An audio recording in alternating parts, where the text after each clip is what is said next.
Question number 5 question number 5 निकालो सारे बच्चे। चल सर बेटा रीड कर इसको। बेटा बुक वन देख लेंगे तो समझ आएगा। खोल ला बुक है ये कोई से पढ़ो ना। हाँ चलो। Following is the extract from the balance sheet of Karishma Limited as at 31st March 2023. हाँ जी। Additional information. Proposed dividend for the years ended 31st March 2022 and 2023. बेटा प्रपोज डिविडेंड के ऊपर एक बहुत इंपॉर्टेंट स्पेशल नोट दिया गया CBSE की तरफ से, जहां आपने थ्योरी लिखी है उसके नीचे लिखो, ठीक है ना। थ्योरी के नीचे मैं कुछ 5-6 नोट्स लिखवाऊंगा, लिखो नोट। जहाँ थ्योरी लिखी हुई उसके नीचे लिखो। हाँ वो जो पेजेस छोड़े थे उसके अंदर लिखना है। इंपॉर्टेंट नोट्स करने हैं, उसके अंदर इंपॉर्टेंट क्वेश्चन और इंपॉर्टेंट नोट्स आएंगे। लिखो प्रपोज डिविडेंड, प्रपोज डिविडेंड अभी यही लिख लें, लिखी नहीं ना अभी। प्रपोज डिविडेंड पूरा नहीं लिखा अभी, 3-4 पेज छोड़ के लिखा। इज अ फाइनेंसिंग एक्टिविटी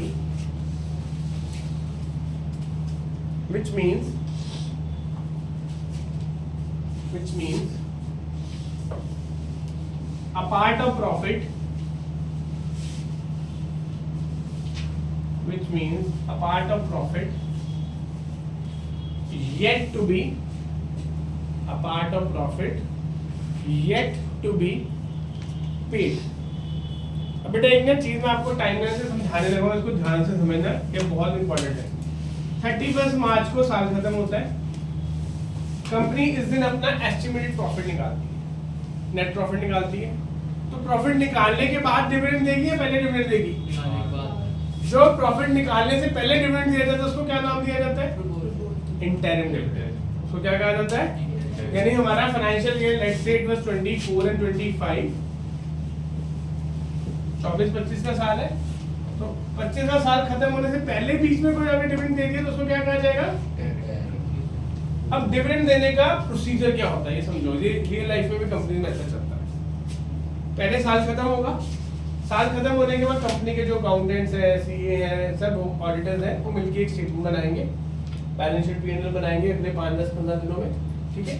उस स्टेटमेंट बनाएंगे, उस स्टेटमेंट के बेसिस पे कंपनी का जो सीईओ है या मैनेजिंग डायरेक्टर है या जो भी पर्सन डिसीजन मेकर है, उसको एक फिगर आ जाएगी कि हमें एस्टिमेटेड इतना प्रॉफिट होगा।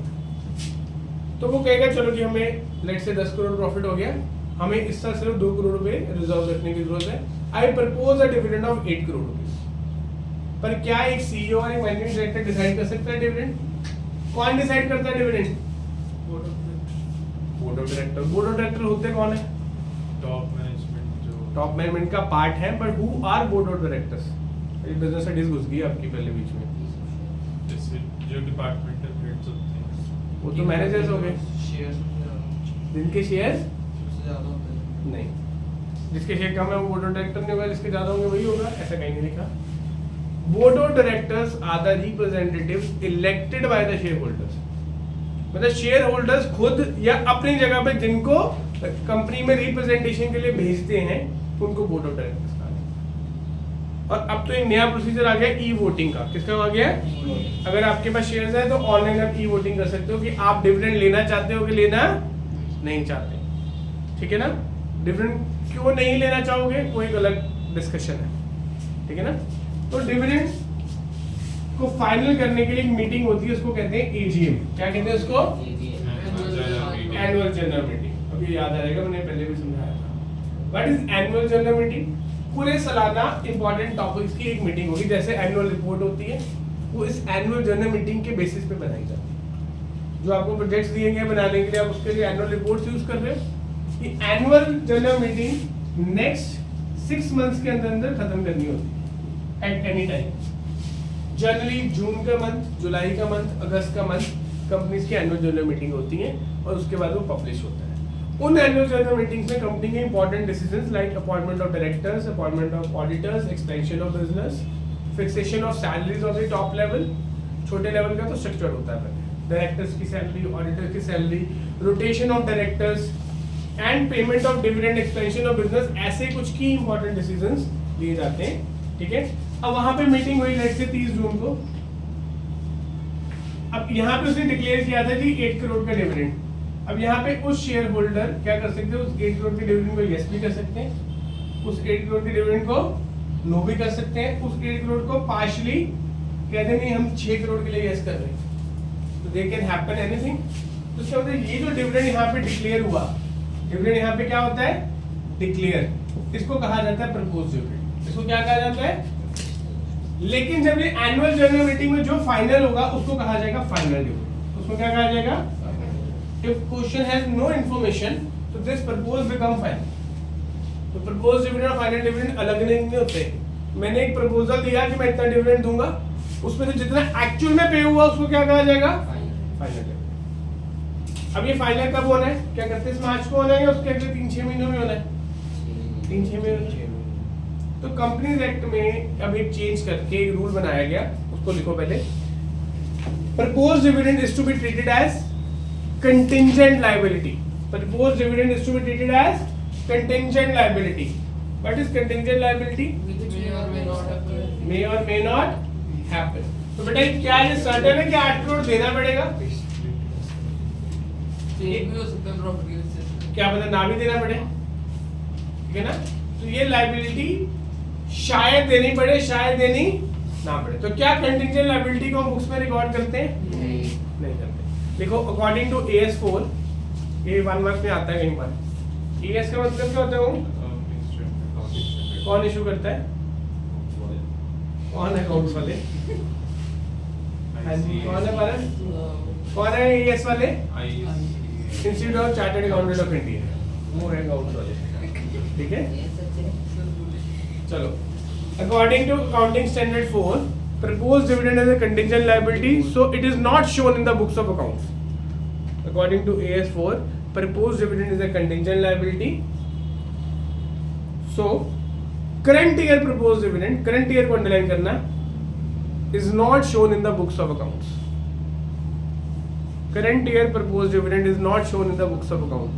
Current year का proposed dividend हमने books में दिखाना नहीं है। So current year proposed dividend is not shown in the books of accounts. Current year के dividend को हमने books में नहीं दिखाना।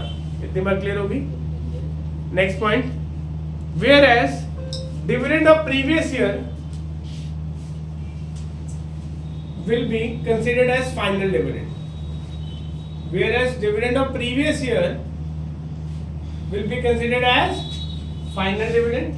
अब बेटा अगला साल आ गया 31 मार्च, तो जो डिविडेंड पिछले साल हमने प्रपोज किया था वो इस साल फाइनल हो चुका होगा, will be considered as final dividend, comma it will be treated as dividend paid, it will be treated as dividend paid, it will be treated as dividend paid. समझ आया सबको। डिविडेंड 2 दिए होंगे, एक दिया होगा करंट ईयर का, एक दिया होगा प्रीवियस ईयर का।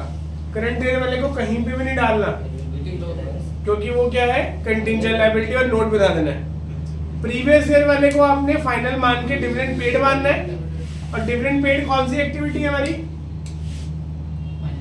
फाइनेंसिंग एक्टिविटी, ठीक है। अब क्वेश्चन पे वापस आ जाओ, ठीक है, ये समझ आ गया बेटा।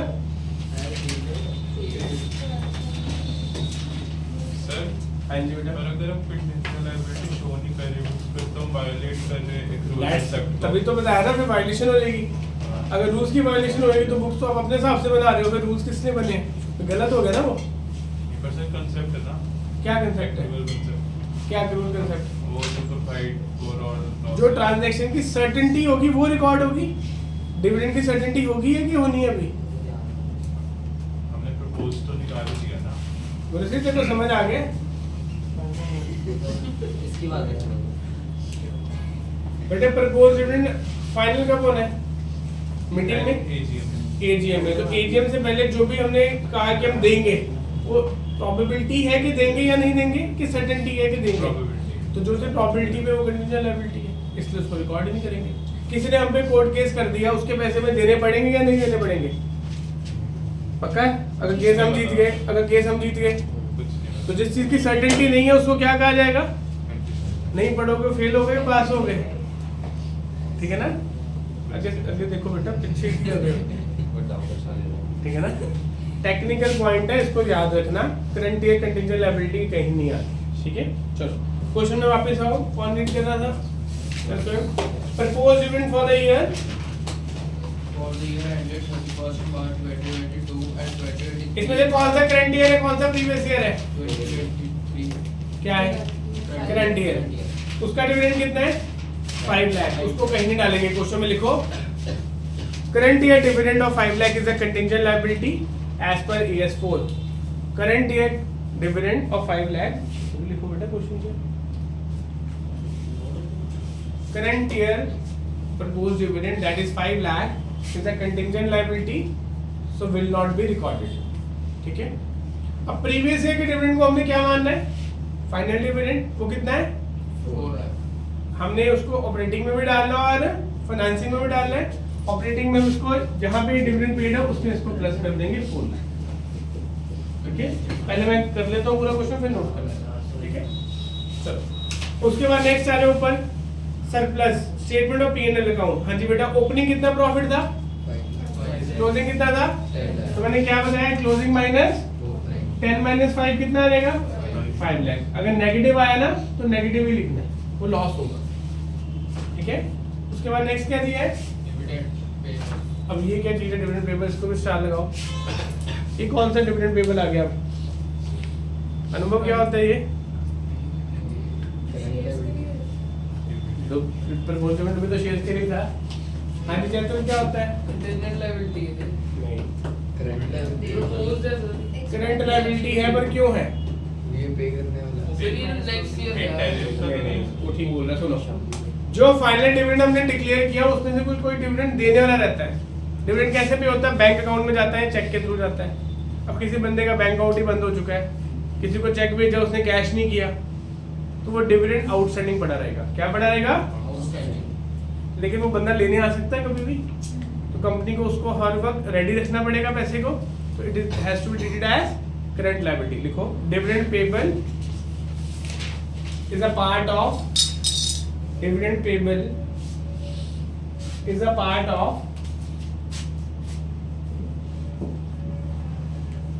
dividend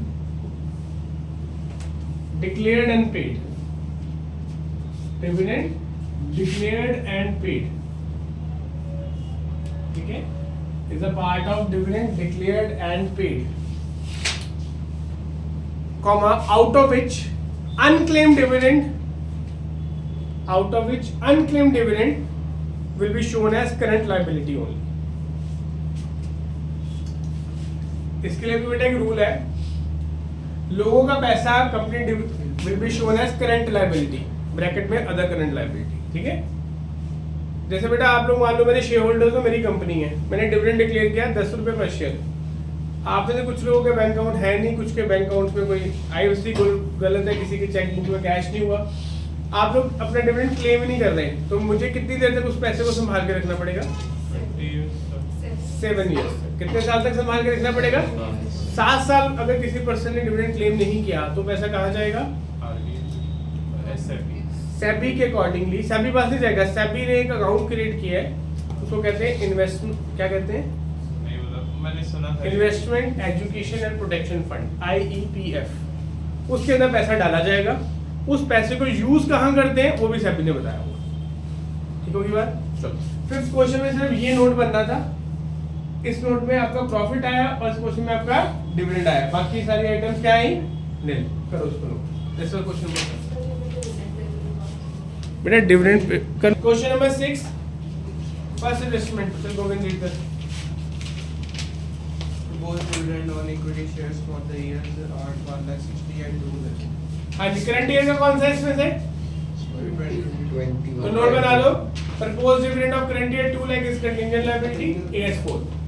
नोट बनाओ, dividend of current year that is 22-23 of amount rupees 2 lakh is contingent liability.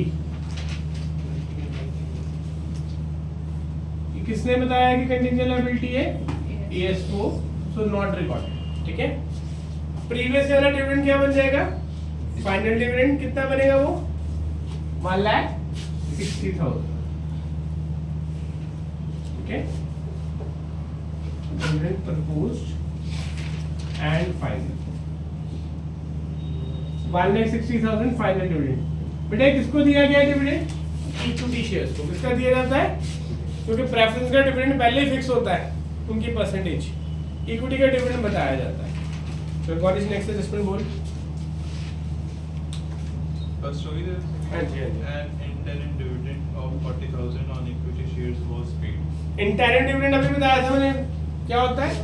जो हमें साल खत्म होने से पहले दे देते हैं, जब हमें लगता है हमें ज्यादा प्रॉफिट हो रहा है। तो है तो ये सेम ट्रीटमेंट, इसको भी यहाँ पे ऐड कर देंगे इंटरिम डिविडेंड। फाइनेंसिंग में माइनस करेंगे और यहाँ पे क्या कर देंगे प्लस। कितनी वैल्यू है दोनों चीजें ऐड होंगी सब्ट्रैक्ट होंगी बेटा? फाइनेंसिंग में माइनस होनी है, ऑपरेटिंग में उल्टा होगा ना, ठीक है ना?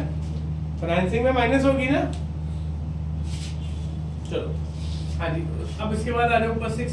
हाँ जी, पहली आइटम आप भी बोल बेटा, क्वेश्चन कौन सा चल रहा है? हाँ। इक्विटी शेयर्स 8 लाख हाँ जी, सेम रहा तो कोई चेंज नहीं है, नो फ्लो। वैसे इक्विटी शेयर कैपिटल कौन सी एक्टिविटी का होता है? तो उसको यहाँ पे कुछ करना भी नहीं था। हाँ जी, ये भी सेम रही। बट यहाँ पे एक चीज समझो, ये डिविडेंड किसको पे किया हमने? कौन से शेयर्स को? तो ये दोनों डिविडेंड किसको पे किए गए हैं? अब इक्विटी और प्रेफरेंस में से पहले किसको डिविडेंड मिलता है? Preference. तो अगर इक्विटी को डिविडेंड मिला हुआ तो प्रेफरेंस को मिला होगा। प्रेफरेंस का डिविडेंड का रेट कितना दिया हुआ है? 10%। तो वो भी ऐड करो, dividend to preference share holder कितना होगा बेटा? 10% ऑफ कौन सी वैल्यू? कौन सी वैल्यू होती है? Opening value. यहाँ पे ओपनिंग क्लोजिंग सेम है, लेकिन हमने कौन सी वैल्यू को लेना है? 10% ऑफ 6 लाख। कितना आ गया? 60,000। तो देखो तीन डिविडेंड आ गए यहाँ पे, एक प्रेफरेंस वाले को, एक इक्विटी को जो नॉर्मल होता है, एक एक्स्ट्रा डिविडेंड। ज्यादा काम कर लिया अच्छा इस बार तो आ गया। ठीक है, surplus. Statement of profit and loss. तो इसको क्या करेंगे? क्लोजिंग माइनस क्लोजिंग कितना है? 720। 720 में से 4 लाख का कितना आ गया? 320। नेट प्रॉफिट ये रहा है हाँ हाँ जी सर, फिर उल्टा कैसे? वो उल्टा आगे पीछे डेट्स का ध्यान रखो ऊपर, क्या ओपनिंग दिया है, क्या क्लोजिंग दिया है।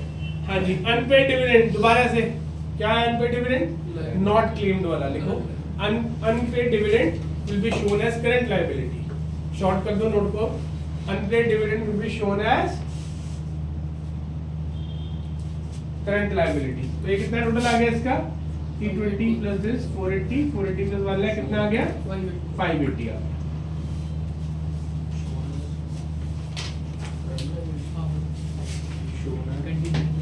करंट लायबिलिटी ब्रैकेट में अदर करंट लायबिलिटी। चलो 8 करो, सेम डिटो क्वेश्चन थे, मैं 5 मिनट में खत्म होगा। तो ये प्लस वाला नहीं था यार, उसके लिए उसके बाद छुट्टी बेटा मालूम फिर कोई बात तो नहीं, जाना चली जा। नहीं होगा सर। मैं ब्रेक दे रहा हूँ ना, रुको अभी। बेटा प्लस इसलिए किया कि फाइनेंसिंग में क्या हुआ होगा ये, तो यहाँ पे क्या करेंगे उसका रिवर्स। ठीक है, रिवर्स ही के वो तो फिर P&L एक्रूअल के बेसिस पे निकालना है, ये कैश के बेसिस पे जाना है। ठीक है, चलो 3,20,000 के बेटा क्लोजिंग कितना था? 720 720 माइनस 4 लाख। ठीक है, चलो भी करना है सर करो नोट। चलो 8 का बनाओ फॉर्मेट फटाफट सारे।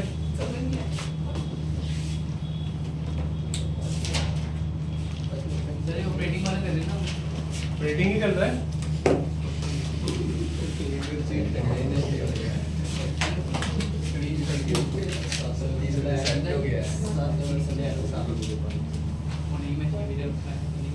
अनुभव नेक्स्ट क्वेश्चन रीड कर बेटा। अनुभव हाँ जी सर। नेक्स्ट क्वेश्चन पढ़ बेटा। Calculate net profit before tax and extra ordinary item. पहले तो लाइन रीडिंग अंडरलाइन किया और निकालना क्या है? क्या निकालना है? Net profit before tax and extra. चलो आगे बेटा। Of Shiva limited from its balance sheet. अब आगे आपको ना एक्सट्रैक्ट दिया होता था, अब बैलेंस शीट में ढूंढना पड़ेगा। पहले एडिशनल इंफॉर्मेशन पढ़ो। Notes to account. बोलो बेटा। Dividend for the years ended 31 March 2020 2022 and 2023 are 50,000 and 75,000.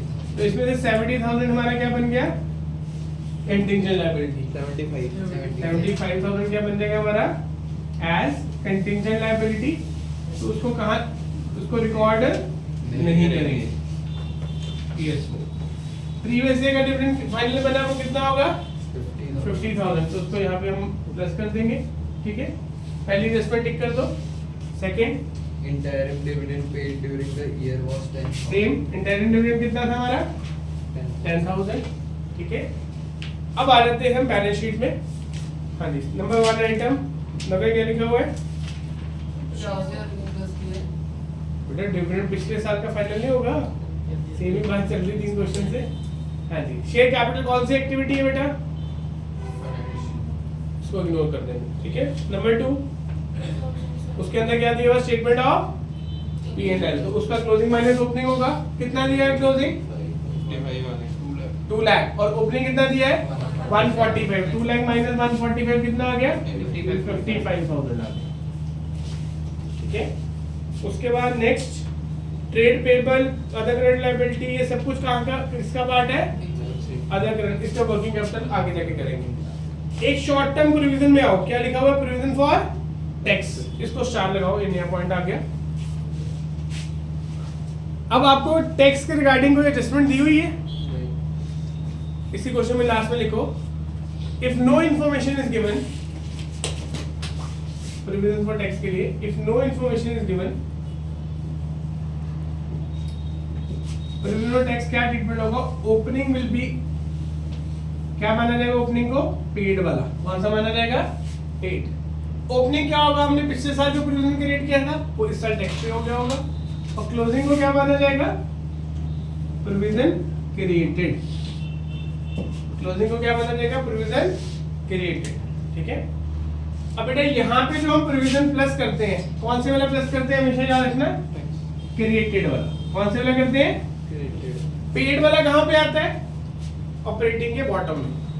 Paid वाला कहाँ पे आता है, ऑपरेटिंग के बॉटम में। अब प्रोविजन का बैलेंस देखो, ओपनिंग कितना है 30, ओपनिंग कितना है 30, तो वो यहाँ पे यूज नहीं होगा। क्रेडिट वाला कितना है 50, तो वो 50,000 यहाँ पे प्लस होगा। इसका मतलब हमने 50,000 रुपए अपने प्रॉफिट में से चार्ज किए थे, हमें टैक्स के देने हैं, पर हमें देने कितने पड़े 30,000, तो ये 50,000 नॉन कैश हो गया था, इट वाज एन एप्रोप्रिएशन, ठीक है। चलो उसके बाद प्रॉपर्टी प्लांट एंड इक्विपमेंट, ये आएगा आपका इन्वेस्टिंग में। नॉन करंट इन्वेस्टमेंट्स ये भी क्या आएगा, इन्वेस्टिंग में। करंट एसेट्स आएगा वर्किंग कैपिटल में, दर्ज, इसको कर दो प्लस, कितना आ गया 1,65,000। बेटा देख, हमें क्वेश्चन में डिविडेंड दिया था पहले, जो करंट ईयर का डिविडेंड है वो बन गया हमारा प्रपोज डिविडेंड, तो प्रीवियस ईयर का डिविडेंड था वो फाइनल डिविडेंड हो गया, इसलिए हमने उसको यहाँ पे डाल दिया। इंटरनल डिविडेंड दिया था वो भी डाल दिया। अब टैक्स का पॉइंट आया, प्रोविजन फॉर टैक्स क्या होता है ना, आगे बड़े क्वेश्चंस आएंगे उसमें आपको काउंट भी बताऊंगा। जब कोई इन्फॉर्मेशन ना दी हो, ओपनिंग हमने पिछले साल बनाया था, इस साल तो टैक्स पे हो गया होगा, तो वो कैश आउटफ्लो है। जो हमने क्लोजिंग में प्रोविजन फॉर टैक्स के अकाउंट में पैसे डाले हैं, वो हमने मानना है कि इतने पैसे टैक्स के देने पड़ेंगे, तो पैसे दिए तो नहीं ना, तो it becomes N appropriation, that's why हमने क्रेडिट को ऐड कर दिया। और स्टेटमेंट ऑफ पीएमएल का closing minus opening, 2 lakh minus 1,45,000, ठीक है जी, ठीक है। चलो लो 10 मिनट ब्रेक, उसके बाद करते हैं आगे।